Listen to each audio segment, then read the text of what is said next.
저는 우리 기둥교회를 향한 꿈과 기대가 큽니다. 하나님과 사람 앞에서 좋은 교회라고 칭찬받았으면 좋겠습니다. 아멘. 지금 함께 예배하는 기둥 가족들 모두 저와 같은 마음일 것입니다. 아멘. 만약 여러분이 기둥교회가 좋은 교회가 되기 위해서 어떻게 해야 하나라는 질문을 받는다면 어떻게 대답하시겠습니까? 우리 가운데 대부분은 좋은 교회가 되어야 한다는 생각을 가지고 있지만 구체적으로 어떤 교회가 좋은 교회인지 분명한 생각이 없는 경우가 많습니다. 그래서 이 질문의 대답도 추상적으로밖에 할 수 없습니다. 영국 교회에서 사람들의 종교의식을 설문조사를 했는데 당신은 어떤 교회를 원하십니까? 라는 질문에 많은 사람들이 저는 빨간 벽돌의 교회를 원합니다 라고 대답했다고 합니다. 우리가 가지고 있는 교회, 좋은 교회라는 생각, 성경적이고 바른 생각인지 한번 점검해 봐야 됩니다.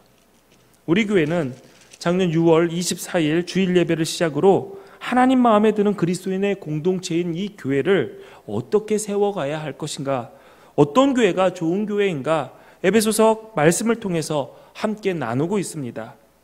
좋은 교회란 어떤 교회인가 라는 질문을 오늘 본문 말씀에 근거해서 답한다면 그리스도의 몸으로 하나 되는 공동체라고 할 수 있습니다.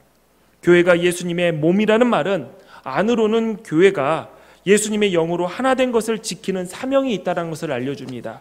밖으로는 예수님이 이 땅에서 하셨던 일들, 즉 하나님의 나라와 통치가 이 땅에 임하기 위해 일하셨던 것을 이어나가는 공동체라는 정체성을 부여합니다. 우리는 항상 이 말씀에 비추어 보아서 우리 교회가 지금 안팎으로 잘 하고 있는지 점검해 봐야 합니다. 오늘 본문은 예수님의 몸인 교회가 세워지려면 성도를 온전하게 하여 봉사의 일을 할 수 있게 해야 한다라고 말합니다.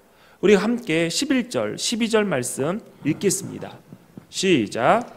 그가 어떤 사람은 사도로, 어떤 사람은 선지자로, 어떤 사람은 복음 전하는 자로, 어떤 사람은 목사와 교사로 삼으셨으니 이는 성도를 온전하게 하여 봉사의 일을 하게 하며 그리스도의 몸을 세우려 하심이라. 아멘. 아멘. 하나님께서 교회에 사도, 선지자, 복음 전도자, 목사와 교사를 세우셨습니다. 사도는 교회를 개척한 사람을 말합니다. 선지자는 하나님의 말씀을 대언하고, 전도자는 불신자에게 복음을 전하여 교회로 인도하고, 목사와 교사는 말씀을 가르쳐 성도를 양육하는 자를 가리킵니다. 성도에게 다양한 일을 맡겨 일하게 하는 목적은 성도를 온전하게 하여 봉사의 일을 하게 하며 그리스도의 몸을 세우는 것이라고 말하고 있습니다. 그렇습니다. 교회를 세우는 기초는 그리스도께서 우리에게 선물로 주신 은혜의 분량대로 각자의 직분에 맞게 온전하여지고 봉사의 일을 하는 데에 있습니다.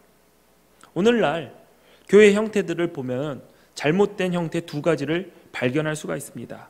하나는 피라미드형 교회이고 또 하나는 비행기형 교회입니다. 피라미드형 교회는 이렇습니다. 피라미드의 맨 꼭대기에 목사가 앉아 있고 그 밑으로 직분자들이 서열에 맞춰서 자리 잡고 앉아 있는 형태를 말합니다. 꼭대기에는 30년이 넘게 교회를 다닌 장로님이 앉고 그 아래는 20년 다닌 권사님이 앉고 그 아래는 10년 다닌 집사가 앉고 맨 아래는 교회에 등록한 지 얼마 안 된 사람이 있어서 새로운 사람이 뭐 좀 하려고 하면 교회 온 지 얼마 됐다고 그래. 거기는 주인 있는 자리야. 가만히 있어. 이렇게 말하는 사람들이 많은 교회가 피라미드형 교회입니다. 이런 교회는 봉사의 역할로 주어진 직분을 사회의 직위처럼 생각하고 으스대고 목에 힘주고 군림하려는 사람들이 많은 교회를 말합니다. 뿐만 아니라 반대의 경우도 생각해 볼 수 있습니다. 내가 여기 온 지 얼마나 됐다고 나서냐 하며 움츠리는 것도 스스로를 이런 피라미드의 아랫서열로 규정하는 것이라고 할 수 있습니다. 이것은 현대 한국교회 대부분이 가지고 있는 큰 문제 중에 하나입니다. 그리고 비행기형 교회가 있습니다. 목사 한 사람이 조종을 하고 소수의 교역자들이나 봉사자들이 승무원과 같이 서비스를 하면 성도들은 비행기에 탄 승객처럼 밖을 내다보며 여행을 즐기거나 세상 모르고 졸고 있는 것과 같은 교회 형태를 말합니다. 물론 그 비행기는 시간이 지나면 목적지에 도착할 수 있을 것입니다. 항공사는 최선을 다해서 승객을 편안하게 모시기 위해 모든 노력을 합니다.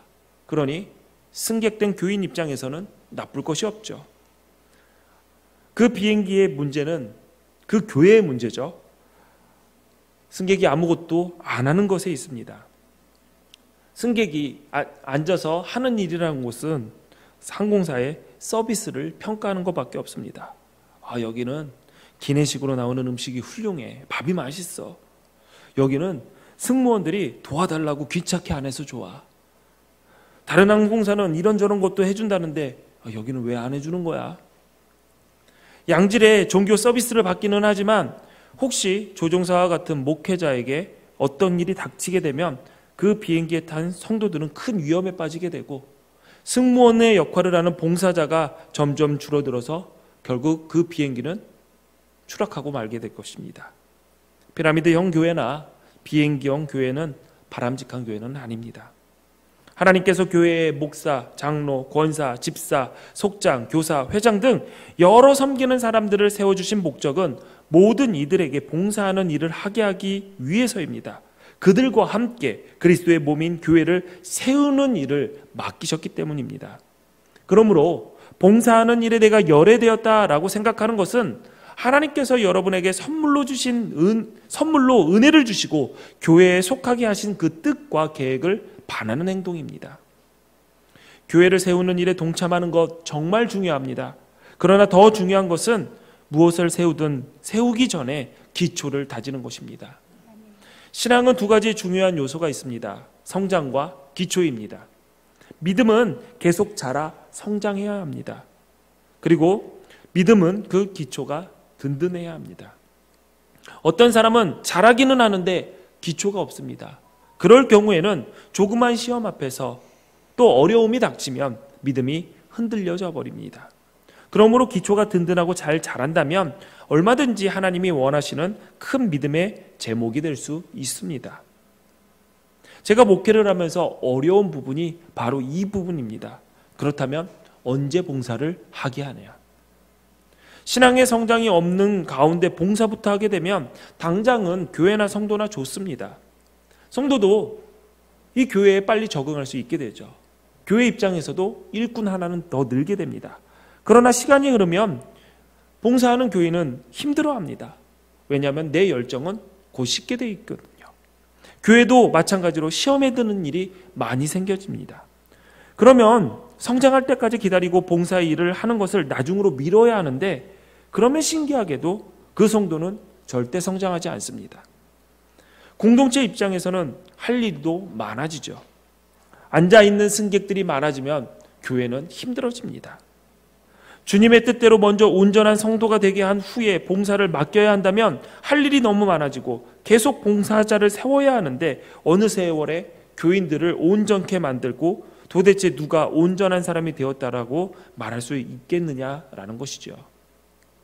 물론 믿음의 사람들, 우리 모두는 온전하게 되기를 힘써야 합니다. 그런데 우리가 주목해야 할 것은 온전하다라는 이 말은 완벽하다라는 말이 아닙니다. 우리가 완벽해진 다음에 봉사하여야 한다면 나중에 봉사할 때가 오는 것이 아니라 우리는 평생 봉사할 수 없게 됩니다. 그 누구도 완벽해질 수 없기 때문입니다. 완벽하다는 것은 흠이 없다라는 뜻이지만 온전하다라는 것은 상처와 아픔과 실패를 경험하면서도 앞으로 나갈 방향을 잃지 않고 전진하는 것과 관련되어 있습니다. 온전한 삶을 살기 위해서는 표대를 분명히 해야 합니다. 그곳을 향해 나아가기 위해서는 다른 것들도 포기할 줄 알아야 합니다. 예수님의 마음을 알아서 깊은 일치를 이루는 것, 바로 이것이 우리의 지향점이자 표대입니다. 그래서 사도 바울은 오늘 본문은 13절에 이렇게 말했습니다.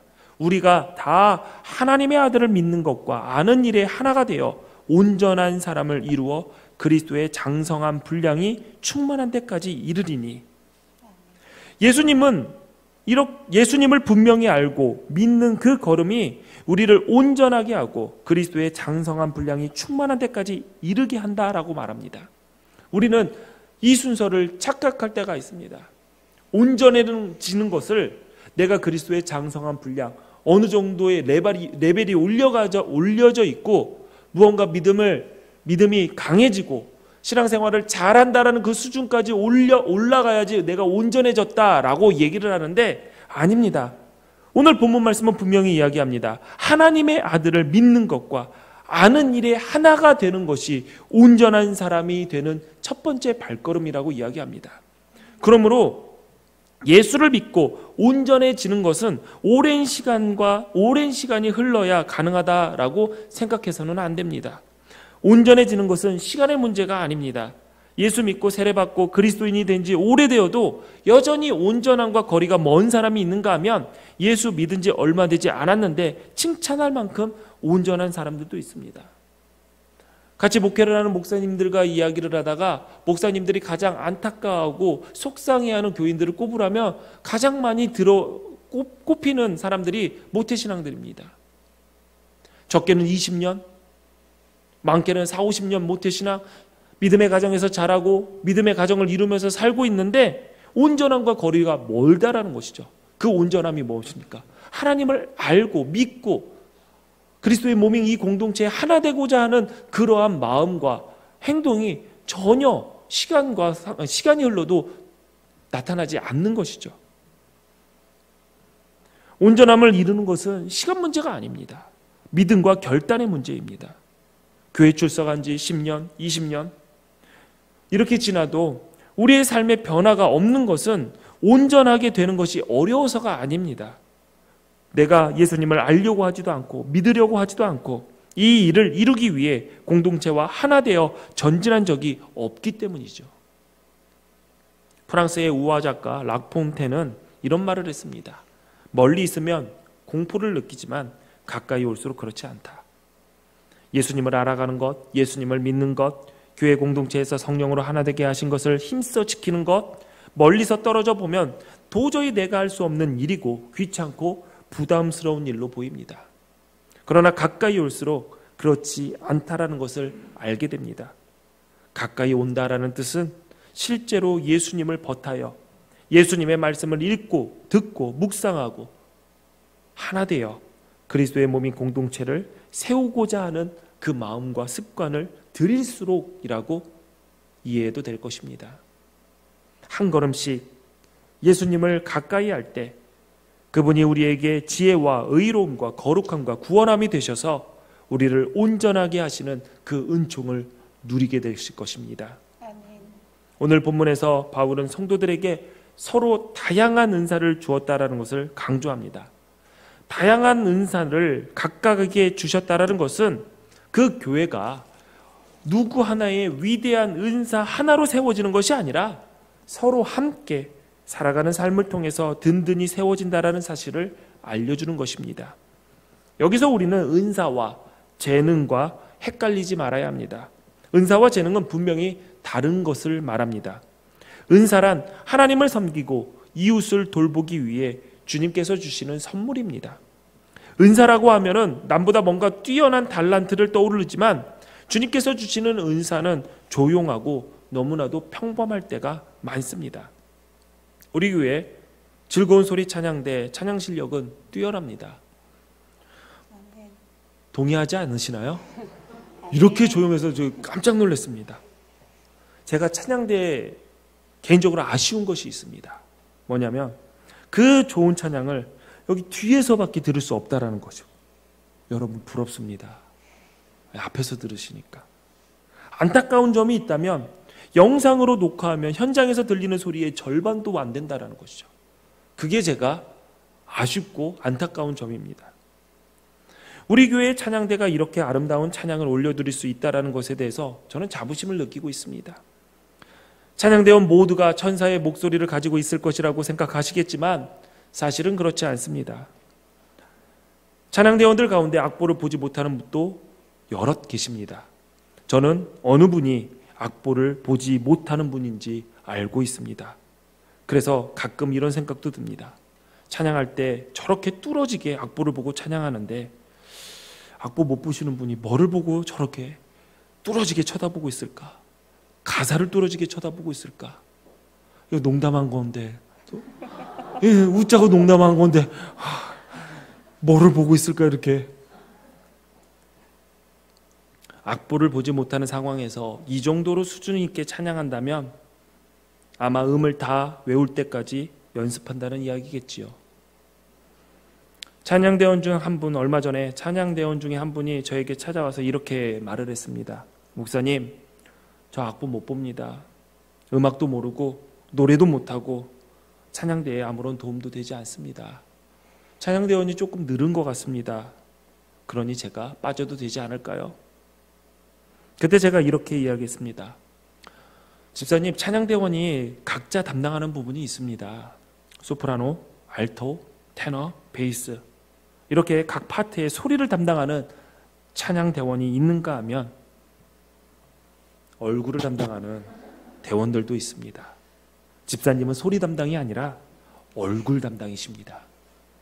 그랬더니 이 말을 듣고 얼굴 담당이라니까 좋아하시더라고요. 네 하고 대답하시더니 오늘도 멋지게 얼굴 담당하시고 이 자리를 지키셨습니다. 또 누군가 이렇게 또 생각하지 마십시오. 네. 능력은 걱정하지 않아도 됩니다. 잘하는 재주가 하나님께서 허락하시는 달란트는 아닙니다. 교회 공동체가 필요로 하는 곳에서 내가 어디서든지 봉사할 수 있다, 일할 수 있다라는 그 마음이 하나님께서 선물로 주신 은사입니다. 은사가 조용하고 평범하든 아니면 떠들썩하고 화려하든 하나님이 주신 은사의 목적은 주님의 몸으로서의 이 교회를 세우기 위해서입니다. 이 비밀을 깨닫고 나면 능력이 없어도 연약해도 상관이 없음을 알게 됩니다. 하나님은 오히려 연약한 자를 택하셔서 일하시는 분입니다. 우리 고린도전서 1장 27절부터 29절까지의 말씀 함께 봉독합니다. 시작. 하나님께서 세상에 미련한 것들을 택하사 지혜 있는 자들을 부끄럽게 하시고 세상에 약한 것들을 택하사 강한 것들을 부끄럽게 하려 하시며 하나님께서 세상에 천한 것들과 멸시받는 것들과 없는 것들을 택하사 있는 것들을 폐하려 하시나니 이는 아무 육체도 하나님 앞에서 자랑하지 못하게 하려 하심이라. 아멘. 주님의 일을 하는 자에게 능력이 중요한 것이 아니라 예수 그리스도와 깊은 관계를 유지하는 것, 그 예수님의 몸을 세우기 위해 내가 어느 곳에든지 주어진 일을 감당하겠다라는 그 결단이 중요합니다. 하나님은 이런 사람들을 사용하십니다. 아멘. 제가 우리 교인들에게 자주 이런 말을 합니다. 잘하는 것은 잘하는 게 아니라 하는 것이 잘하는 것이다. 내가 묵묵하게 그 자리를 지키는 것, 내가 하나님을 사랑하고 예수님의 몸인 이 공동체를 사랑하는 마음으로 부족하지만 그 자리에서 내 일을 감당하는 것, 그것이 잘하는 것입니다. 로마서 12장 6절에서 8절에 바울은 은사에 대해서 이렇게 설명을 했습니다. 하나님께서 우리에게 주신 은혜를 따라 우리는 저마다 다른 신령한 선물을 가지고 있습니다. 가령 그것이 예언이면 믿음의 정도에 맞게 예언할 것이요, 섬기는 일이면 섬기는 일에 힘써야 합니다. 또 가르치는 사람이면 가르치는 일에, 권면하는 사람이면 권면하는 일에 힘쓸 것이요, 나누어 주는 사람은 순수한 마음으로, 지도하는 사람은 열성으로, 자선을 베푸는 사람은 기쁜 마음으로 해야 합니다. 은사에 있어서 중요한 것은 어떤 것이 더 중요하고 필요한가에 대한 문제가 아니라 그 은사를 사용하는 자세와 방법과 한계를 분명히 아는 것입니다. 그리고 모든 은사는 그리스도를 중심으로 하여서 교회를 하나로 결합시키고 그리스도의 몸을 세우는 데 활용되어야 합니다. 우리 교회가 이곳에 예배당을 건축하기 전에 구불 땅 상가주택 단지 내에 35평 남짓하는 작은 공간을 예배당으로 썼습니다. 작은 교회였지만 교회 학교 규모는 작지 않았습니다. 이때 교회에 초등학생이 딱 한 명 있었습니다. 제 큰아들. 그리고 나머지는 다 미취학부 아동이었죠. 웬만한 규모의 교회도 기둥교회 미취학부보다 더 많이 모이고 잘 되어 있는 교회가 없었습니다. 그래서 우리 교회가 작은 교회였지만 미취학부가 단독으로 성경학교를 할 수 없는 몇몇 교회들은 우리 교회가 성경학교를 할 때 함께 참여하곤 했습니다. 지금 보시는 사진이 2016년 여름 성경학교 사진입니다. 2016년 여름 정말 무더웠습니다. 사진의 이날도 기온이 섭씨 36도를 넘었던 것으로 기억이 됩니다. 날씨가 너무 덥고 사람이 많으니 교회에 설치된 가정용 에어컨 한 대와 벽걸이 2대로는 그 열기를 식히지 못했습니다. 누군지 아세요? 네, 오늘 예배 드리기 전에 먼저 사과를 했습니다. 네, 먼저 사과를 했어요. 이 사진 때문에 먼저 사과를 했는데 우리 박연한 집사님 거지 역할을 하셨는데 정말 거지같이 잘하셨어요. 네. 그때 생각이 나네요. 네, 얼굴이 새빨개지셨습니다. 네. 너무 감사하죠. 그 더운 날 이렇게 고생하면서 아이들을 위해서 성경학교를 열었으니요. 한평 남짓한 주방이 교회에 있었습니다. 아이들의 식사와 간식을 만들기 위해서 연신 무언가를 끓여대니 에어컨을 켠 실내 온도가 30도 밑으로 떨어지지 않았습니다. 저기가 주방 사진인데요. 주방 사진이 없어서 이 사진을 가져왔습니다. 저 사진이 주방 안에서 찍은 사진이 아니라 주방 문 밖에서 찍은 사진입니다. 그러니 저 공간이 다인 것이죠. 조그만 창고를 개조해서 주방으로 꾸몄기 때문에 주방이라기보다는 탕비실에 가까웠습니다. 그만큼 협소했죠. 주방에서 일하는 분들은 예배당으로 열린 문을 열어야 그나마 시원한 에어컨 바람을 쐴 수 있었습니다. 그래서 문을 열고 일을 했죠.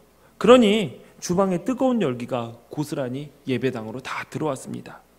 아이들은 땀을 흘리기 시작했고 선생님들은 더위에 힘들어하셨습니다. 그것을 보고 제가 하나의 결단을 내었습니다. 주방에서 일하는 사람만 땀 흘리자 하고 주방의 문을 못 열게 했습니다. 그때 주방에 갇혀 문도 못 열고 일하신 분들 정말 죄송하고 또 감사합니다. 극한 상황의 작업 현장은 교대로 일을 합니다. 어느 한 분이 일을 하고 나왔어요. 얼굴이 빨개지셨더라고요.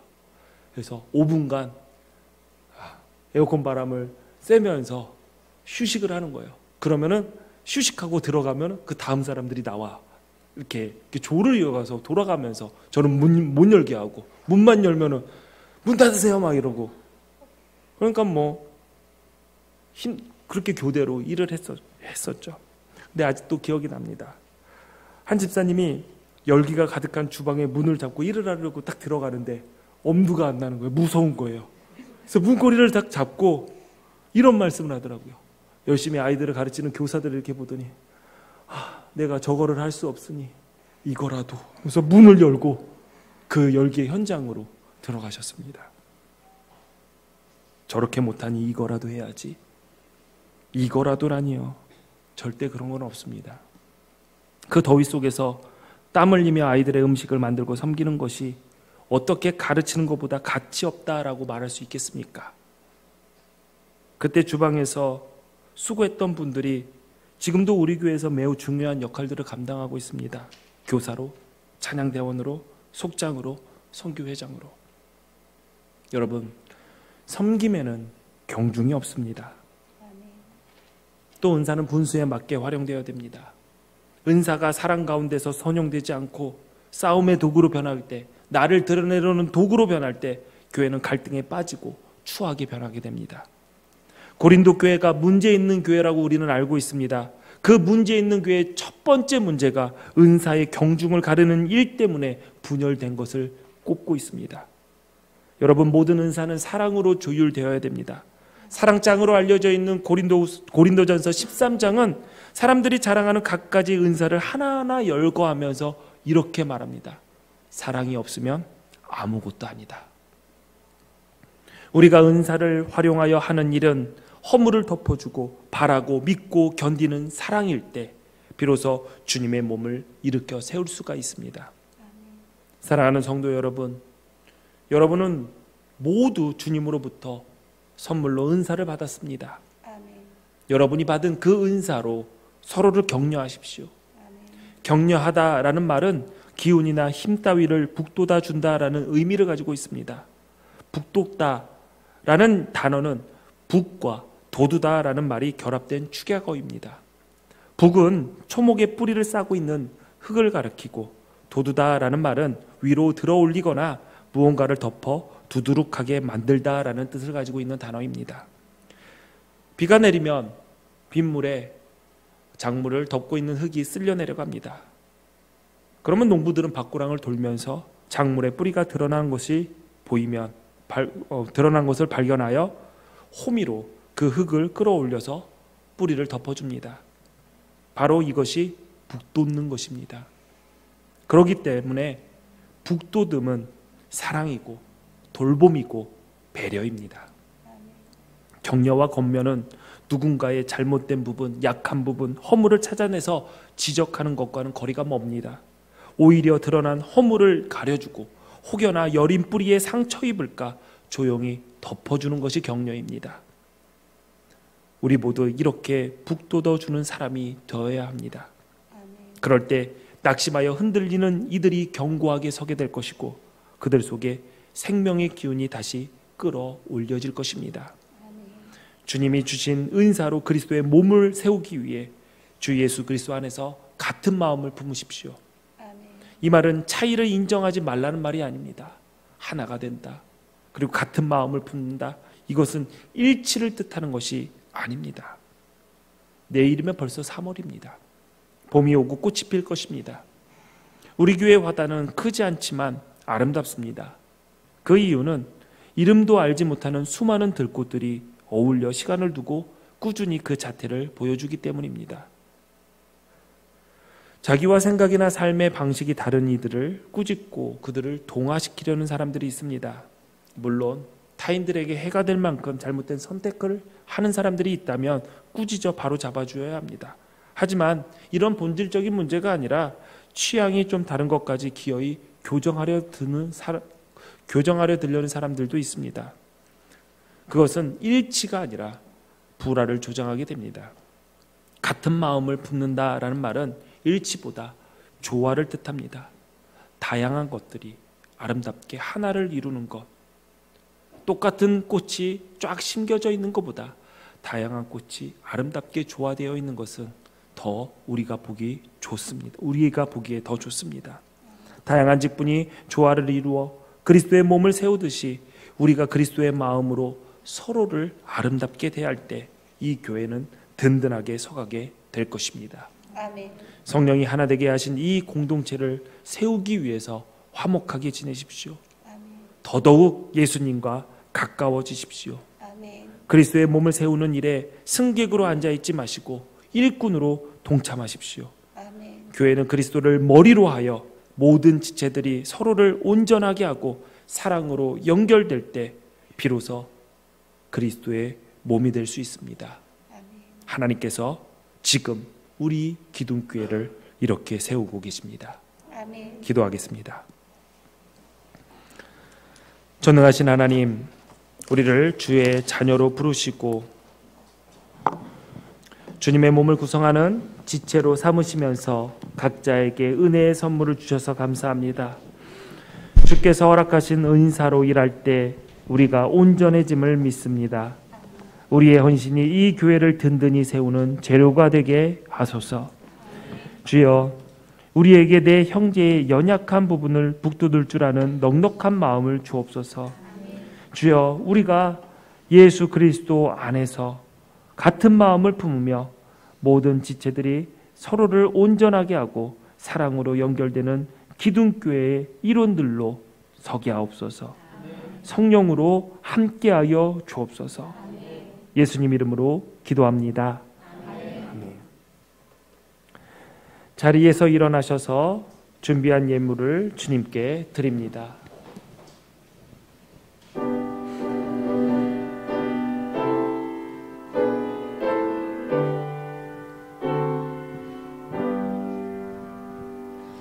모든 것이 주께로부터 왔으니 이 예물을 주께 드리나이다.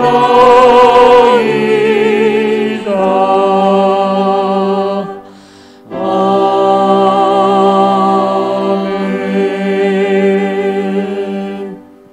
드리신 예물 위해서 기도하겠습니다.